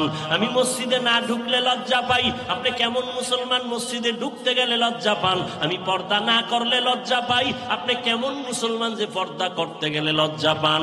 আসলে কি আমরা কি ভুলের মধ্যে আছি নাকি? ও যুবক বাবারা, পায়ে হাত রেখে বলি বেয়াদব বেয়াদবি ক্ষমা চাই। যদি বলো হাফিজ ভাই তোমরা ভুলে আসো, কোরআন থেকে একটা দলিল দে, এখন দাড়িটা কেটে ফেলবো, নামাজ রোজা বন্ধ, সব কোরআন শরীফ জ্বালায় দিব। কারণ আমাদের সব কথার দলিল কোরআন। আল্লাহ আছে দলিল কোরআন, কিয়ামত হবে দলিল কোরআন, জান্নাত আছে জাহান্নাম আছে দলিল কোরআন। কোরআনে যদি ভুল আইসা যায় সব কথাই ভুল, কিন্তু পারবানি কোরআনের ভুল বের করতে? পারবা? যদি বলো পারবো না, তাহলে এবার তোমাকে আমি উল্টা বলতেছি, বাবা পাও দুইটা যদি আগাইয়া দাও, আমার অন্তর তোমার অন্তরের প্রশ্ন করো। যদি তোমার অন্তর বলে হাফিজ ভাই কোরআন সত্য, তাহলে বলো কোরআনের মধ্যে যত বয়ান আছে তাও কিন্তু সত্য। যুবক বাবার একটু আল্লাহকে সাক্ষী রেখে জবাব দাও, বলো তোমরা নতুন করে বলো কোরআন সত্য নি? বলো কত পার্সেন্ট সত্য? বলো কোরআনের ভিতরে জান্নাতের বয়ান আসেনি? কোরআনের ভিতরে জাহান্নামের বয়ান আসেনি? কে জান্নাতে যাবে কে জাহান্নামে যাবে তাও আমার আল্লাহ বয়ান করেছেন। ইন্নাল আবরারা লাফি নাঈম ওয়া ইন্নাল ফুজ্জারা লাফি জাহিম। নেক আমলওয়ালারা জান্নাতের পথিক, যারা গুনাহগার তারা জাহান্নামের পথিক। জান্নাতটা কেমন তাও আল্লাহ বয়ান করেছেন। জান্নাতিন তাজরি মিন তাহতিহাল আনহার খালিদিনা ফিহা আবাদা। এমন জান্নাত আল্লাহ দান করবেন নেক আমলওয়ালাদেরকে, যেই জান্নাতের ইট হবে একটা স্বর্ণ একটা রূপা, একটা সুন্দর জান্নাত। এমন জান্নাত চোখেও দেখে নাই, অন্তর কোনোদিন কল্পনাও করে নাই। যেই জান্নাতের মধ্যে কোনো মানুষ বুড়া হবে না, কোনো কালো মানুষ থাকবে না, জান্নাতে কোনো বাথরুম নাই, কোনো কালো মানুষ নাই, জীবনে কোনো পুরুষের গালে দাঁড়িয়ে আসবে না। এমন জান্নাত নেক আমলওয়ালাদের জন্য আল্লাহ দিবেন। যেই জান্নাতের নিচে ঝর্ণা থাকবে, মধুর ঝর্ণা, দুধের নহর, এমন সুন্দর জান্নাত। মা তাশতাহি আনফুসুকুম, ওই জান্নাতে যাইয়া বান্দা যা অন্তরে কল্পনা করবে হাজির হয়ে যাবে, মুখে বলা লাগবে না। কিন্তু যারা গুনাহ নিয়া কবরের দিকে যাবে, এদের জাহান্নামটা কেমন আমার কোনো পিসাবও বলে নাই, আমার কোনো নেতাও বলে নাই। জাহান্নাম কেমন? জাহান্নাম গুনাহগারের জন্য। আল্লাহ নিজে কোরআনে বলেছেন, ওয়াইলুল লিকুল্লি হুমাযাতিল লুমাযা আল্লাযী জামাআ মালান ওয়া আদ্দাদা ইয়াহসাবু আন্না মালাহু আখলাদা কাল্লা লা ইউনবাযান্না ফিল হুতামা ওয়া মা আদরাকা মাল হুতামা নারুল্লাহিল মুকাদা আল্লাতী তাত্তালিউ আলাল আফইদা। জাহান্নাম কেমন? জাহান্নাম আল্লাহ নিজেই বলতেছেন নারুল্লাহ। দুনিয়ার আগুন আর জাহান্নামের আগুন ব্যবধান কি? দুনিয়ার আগুন জ্বালাইতে নরম জিনিস লাগে, জাহান্নামের আগুন জ্বালাইতে আল্লাহ কঠোর শক্ত জিনিস দিয়া জ্বালাবেন। সেই শক্ত জিনিস কি? ওয়াকুদুহান নাসু ওয়াল হিজারা, মানুষ আর পাথর দিয়া জাহান্নামের আগুন জ্বালাবেন। কোন মানুষ দিয়া জাহান্নামের আগুন জ্বালাবেন বলা যায় না। এই জন্যই তো সাহাবায়ে কেরামরা এত তাকওয়া, এত নেক আমল, এত নামাজ, এত সুন্দর তেলাওয়াত, এত সুন্দর রোজা, এত সুন্দর আমল করিয়াও তারা জীবনভর কান্না করেছেন। আবু বকরের কান্না, ওমরের কান্না, সাহাবায়ে কেরামের কান্না। এমনকি আপনার আমার নবী আম্মা জান আয়েশার ঘরে বসে বসে কান্না করেন। একদিন আম্মা জান জিজ্ঞাসা করলেন, ইয়া রাসূলুল্লাহ, আপনি আমার হুজরায় বসে গুনগুন করে কাঁদেন কেন? আম্মা জানের জবাবে বলেন, ও আয়েশা, হাসরের ময়দানের কথা আমার মনে পড়লে আমি চোখের পানি ধরে রাখতে পারি না। কেন ইয়া রাসূলুল্লাহ? বলে কিয়ামতের দিন আমার উম্মতের কি উপায় হবে সেই ভয়ে আমি কান্না করি। কেন, কি ভয় সেদিন? আল্লাহর নবী বলেন, ও আয়েশা, কিয়ামতের ময়দানটা এমন হবে, সূর্য নিচে নেমে আসবে, সূর্যের গরমে জমিনটা তামা হয়ে যাবে, নারী আর পুরুষ সবাই উলঙ্গ দাঁড়াবে। আম্মা জান বলেন, সবাই যে মহিলারা উলঙ্গ, পুরুষেরা উলঙ্গ, কিয়ামতের ময়দানে কি লজ্জা লাগবে না? নবী বলেন, ও আয়েশা, এমন ভয়ঙ্কর হালাত, একজনে আর একজনের দিকে তাকাবারও সময় হবে না, সবাই বেকারার হয়ে যাবে। অন্যদিকে জাহান্নামের আওয়াজের চিৎকার, জাহান্নাম চিল্লায়া চিল্লায়া বলবে, হাল মিন মাজিদ, আল্লাহ পাক রব্বুল আলামিনকে বারবার বলতে চাইবে, আল্লাহ বেনামাজিগুলো কোথায়, বেরোজাদারওয়ালারা কোথায়, গুনাহগারগুলো আমার পেটে দাও, আমার পেটে ক্ষুধা। নবীজি কাঁদেন আর বলেন, আয়েশা ওই সময় আমার আল্লাহ রাগ হয়ে একটা আওয়াজ দিবেন, রাগান্বিত আওয়াজ, লিমানিল মুলকুল ইয়াউম লিল্লাহিল ওয়াহিদিল কাহ্হার। আল্লাহ পাকের কুদরতের আওয়াজে হাসরের ময়দানটা থরথর করে কেঁপে উঠবে। ওই সময় নবীদের গুনাহ নাই।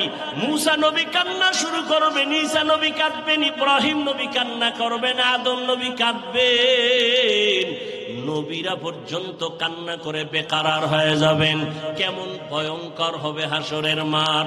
ও আমার যুবক বাবারা, বৃদ্ধ বাবাজিরা, পর্দার আড়ালের মা বোনেরা, আমি যে এতক্ষণ বয়ান করতেছি একবারও কিন্তু বলি নাই আপনারা স্কুল কলেজ বাদ দিয়ে আপনারা মাদ্রাসায় চলে যান, বরং আমি সারা দেশে চিল্লায় চিল্লাইয়া বলি, ও যুবক বাবারা, স্কুলে পড়ো আলহামদুলিল্লাহ বাধা নাই, কলেজে পড়ো, চাকরি করো, ডাক্তার হও, ইঞ্জিনিয়ার হও, কিন্তু একটা দাবি আমার, বেয়াদব হইও না রে বাবা। তোমার মতো কত যুবক স্কুল কলেজে পড়ে, 5 বেলার নামাজ পড়ে, সত্য বলো আছে না নাই? আর ওয়াজের দরকার নাই, নিজের বিবেকটাকে জিজ্ঞাসা করো। তোমার মতো যুবক যদি স্কুল কলেজে পড়িয়া নামাজ পড়ে, তুমি পারো না কেন? তোমার কপাল বুঝি পুড়িয়া গেছে, আল্লাহ বুঝি গুনার কারণে বেজার। এখনো সময় আছে, তওবা করো। তোমার মতো যুবক র্যাব, আর্মি, পুলিশ, বিডিআরের চাকরি করে, জেনারেল লাইনের 5 ওয়াক্ত নামাজি অভাব নাই। তোমার মতো যুবক রাস্তায় গাড়ি চালায়, ড্রাইভারি করে, নামাজ পড়ে, তুমি কেন পারবা না রে বাবা? তোমার মতো যুবক দোকানদারি করে, নামাজ পড়ে, তুমি কেন পারবা না? তোমার মতো যুবক চাকরি করে, ব্যবসা করে, নামাজ পড়ে, নদীর মধ্যে মাছ ধরে, নামাজ পড়ে, তুমি কেন পারবা না রে বাবা? আসলে বুঝি আল্লাহ বেজার হয়ে গেল নাকি? মা বাবায় তোমার উপরে কষ্ট পাইল নাকি? এখনো সময় আছে, তওবা করো। জীবনে ডাক্তারও যদি হও, বেয়াদবি করবা না। মা বাবার দোয়া, শিক্ষকের দোয়া, উলামায়ে কেরামের দোয়া ছাড়া সামনে সফলতা আসবে না। অতএব এখনো সময় আছে, ডাক্তার হও, মা বাবার দোয়া নিয়ে আদর্শবান ডাক্তার হও, আদর্শবান ইঞ্জিনিয়ার হও, আদর্শবান প্রফেসর হও, ডিসি হও, এসপি হও। তবে বেয়াদবি যেন তোমার দ্বারা প্রকাশ না পায়, তোমার ব্যবহারে কোনোদিন যেন মা বাবা কষ্ট না পায়, তোমার আচরণে শিক্ষক যেন কষ্ট না পায়, ওলামায়ে কেরাম যেন কষ্ট না পায়। কারণ মা বাবায় যদি কষ্ট পায়, তোমার জিন্দেগি বরবাদ। শিক্ষকের বদদোয়া লাগলে তোমার কপাল পুড়ে যাবে, ওলামায়ে কেরামের বদনজর যদি লেগে যায়, তোমার কপাল নষ্ট হয়ে যাবে। অতএব তুমি জেনারেল লাইনে থাকিয়াও তো পারো নামাজ পড়তে, মা বাবার দোয়া নিয়া, শিক্ষকের দোয়া নিয়া, উলামায়ে কেরামের পরামর্শ নিয়া তুমি এখনো চলতে পারো নবীর আদর্শের উপরে, জীবনটা ধন্য হয়ে যাবে। ও পর্দার আড়ালের আম্মা জানেরা, আপনাদের মতো কত মা এখনো আছে বেপর্দায় চলে না, মোবাইলে সময় নষ্ট করে না, স্বামীর মাল হেফাজত করে, খেয়ানত করে না। আপনি কেন পারবেন না রে আম্মা জান? আল্লাহ সন্তান দান করেছেন, একটা ভালো সন্তানের মা হইয়া কবরে যান, সন্তানটাকে আদর্শবান ডাক্তার বানায় যান, সন্তানটাকে কোরআন পড়াইয়া আদর্শবান নামাজি ইঞ্জিনিয়ার বানায় যান। সন্তান ডাক্তার হলেও কোরআন পড়িয়া মা বাবার জন্য দোয়া করতে ভুলবে না। এরে আম্মা জান, এখনো সময় আছে, তওবা করে নেন। বৃদ্ধ বাবাজিরাও তওবা করেন, মরিয়া গেলে আর নামাজ ছাড়বেন না। যুবক বাবারা তওবা করে নাও, আল্লাহকে মনে মনে ডাকো আর বলো, হে মালিক, জাহান্নামের আযাব তো দূরের কথা, দুনিয়াতে সূর্যের গরম সহ্য করতে পারি না, বেতের বাড়ি সহ্য করতে পারি না, মশার কামড় সহ্য করতে পারি না। কোরআন হাদিসের বয়ান অনুযায়ী 1 জাররা পরিমাণ গুনাহ নিয়ে গেলে জাহান্নামের গরম কেমনে সহ্য করব? 2 পার্শ্বের কবরের মাটির চাপ কেমনে সহ্য করব? হাসরের ময়দানের কষ্ট কেমনে সহ্য করব? ও আল্লাহ, আজকে থেকে তওবা করে নিলাম। জীবনে কত নামাজ ছাড়লাম, দাড়ি কাটলাম, বেপরদায় চললাম। আমার মতো যুবক যদি স্কুল কলেজে পড়িয়া, চাকরি ব্যবসা করিয়াও নামাজ পড়ে, আমি কেন পারবো না? আজকে থেকে তওবা করে দিলাম, আর নামাজ ছাড়বো না, আর দাড়ি কাটবো না, বেপরদায় চলবো না, মা বাবার সাথে বেয়াদবি করবো না। শিক্ষকের দোয়া, উলামায়ে কেরামের পরামর্শ দোয়া নিয়া নবীজির তরিকা মতো মতো চলবো, তওবা করার মতো যদি অন্তর তৈরি হয়, মুনাফিকি যদি না থাকে, খাঁটি তওবার নিয়ত যাদের আছে, দুটো হাত আমার আল্লাহকে দেখাইয়া দাও। আয় আল্লাহ, হাতগুলো কবুল করে নেন, তওবা কবুল করে নেন, তওবার উপরে মজবুত হইয়া চলার তৌফিক দান করেন, আমিন। আলহামদুলিল্লাহি রাব্বিল আলামিন, ওয়াসসালাতু ওয়াসসালামু আলা সাইয়্যিদিল আমবিয়া ওয়াল মুরসালিন ওয়া আলা আলিহি ওয়া আসহাবিহি আজমাইন। ইয়া আরহামার রাহিমিন, ইয়া আরহামার রাহিমিন, ইয়া আরহামার রাহিমিন। رب ارحمهما كما ربياني صغيرا اللهم إنك عفو كريم تحب العفو فاعف عنا اللهم إنا نسألك رضاك والجنة ونعوذ بك من سخطك والنار ودير মালিক কুদরতের নজর দিয়ে দেখেন খোলা আকাশের নিচে আপনার বান্দাদের নিয়ে হাত তুলেছি। কত উলামায়ে কেরাম, মুরব্বী, হাজী সাহেব, কত ব্যবসায়ী, কত চাকরিজীবী, কত ছাত্র, কত যুবক, পর্দার আড়ালের কত মা বোনেরা হাত তুলেছেন। ও আল্লাহ, আমরা সবাই গুনাহগার, জাহান্নামের আসামি। দুনিয়াতে আসিয়া শয়তানের ধোকায় পড়ে বহু গুনাহ করে ফেলেছি। হাতের গুনাহ, চোখের গুনাহ, জবানের গুনাহ, অন্তরের গুনাহ। গুনার কারণে আমি মনে হয় জাহান্নাম ছাড়া আমার কোনো উপায় নাই। ও আল্লাহ, আজকে তওবার নিয়ত করেছি, আর গুনাহ করব না, আর নাফরমানি করব না রে আল্লাহ। আয় আল্লাহ, আপনার দেওয়া পানি, আপনার দেওয়া সূর্যের আলো, আপনার দেওয়া চাঁদের আলো, আপনার দেওয়া বাতাস, আপনার দেওয়া নিয়ামত খাইয়া কত আপনার বিরোধিতা করেছি। আজকে থেকে তওবা করলাম, আর নামাজ ছাড়ব না।